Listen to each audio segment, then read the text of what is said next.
Assalamualaikum warahmatullahi wabarakatuh.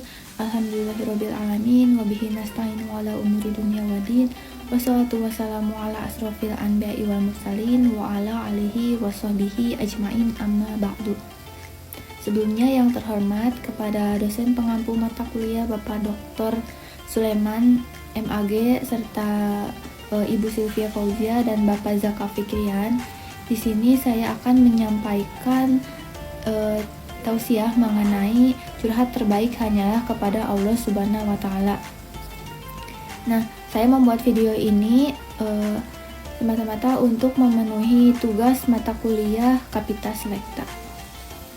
Oke, jadi teman-teman di sini pasti semuanya pernah kan merasakan yang namanya kesedihan, karena setiap dari kita ini pasti pernah gitu merasakan kesedihan. Ada yang sedih karena kehilangan, ada yang sedih karena kegagalan, ada yang sedih karena kecewa, bahkan ada yang merasa sedih karena kesendirian gitu.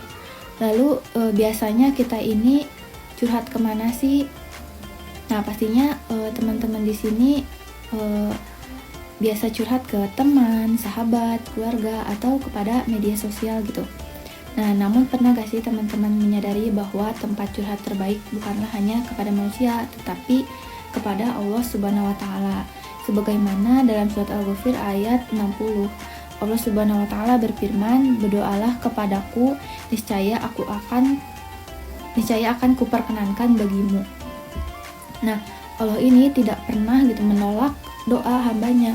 Bahkan di saat manusia ini sedang sibuk, acuh atau tidak peduli, Allah ini selalu siap mendengar gitu. Karena Allah ini maha mendengar segalanya. Nah, tangisan dalam sepertiga malam, keluh dalam sujud, dan bahkan bisikan hati yang kita ini tidak pernah ucapkan, Allah ini pasti tahu gitu. Nah, kenapa sih curhat kepada manusia ini sering mengecewakan gitu? Karena manusia ini punya keterbatasan.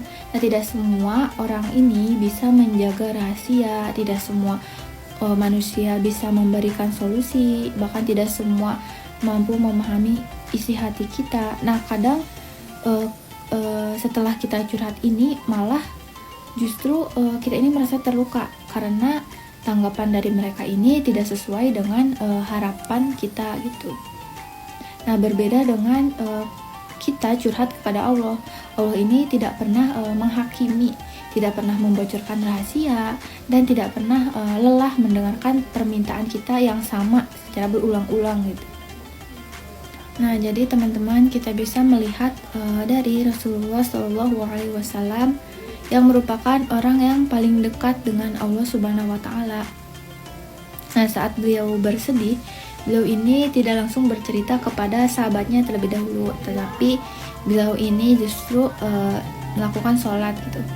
Karena dalam sholat ini terdapat gerakan sujud yang merupakan gerakan terbaik, tempat terbaik untuk curhat dengan penuh ketulusan.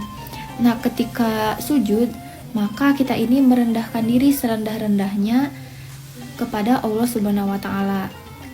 Nah, bisa diingat dari kisah Nabi Yakub alaihissalam saat kehilangan putranya yaitu Yusuf alaihissalam. Nah, apa yang beliau katakan? Beliau berkata, sesungguhnya hanya kepada Allah aku mengadu kesusahan dan kesedihanku. Nah, Nabi Yakub ini tidak menyalahkan takdir. Ia ini tidak menceritakan secara berlebih-lebihan kepada manusia, tetapi ia mengangkat rasa sedihnya kepada Allah Subhanahu wa Ta'ala dan melihat bagaimana Allah membalas kesabarannya dengan mengembalikan Nabi Yusuf dalam keadaan yang baik gitu.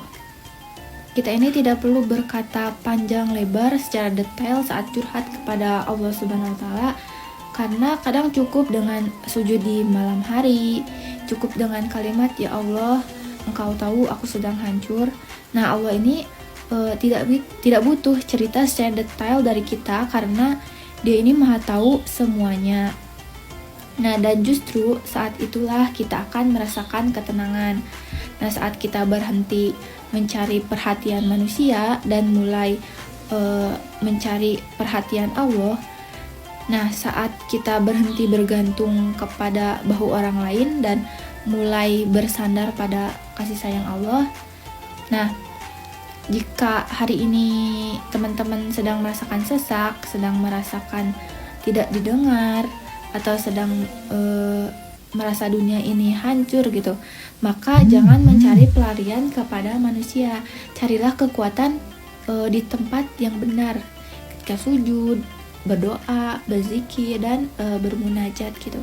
Karena curhat terindah bukan yang membuat kita didengar manusia, tetapi membuat kita didekatkan kepada Allah Subhanahu wa taala.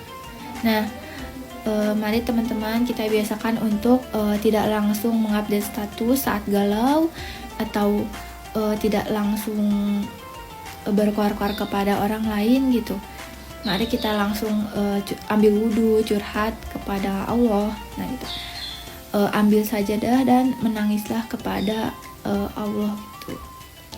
Mungkin ini tausiah yang bisa saya bagikan kepada teman-teman semuanya. Semoga dapat bermanfaat. Terima kasih. Billahi taufiq wal hidayah. Wassalamualaikum warahmatullahi wabarakatuh.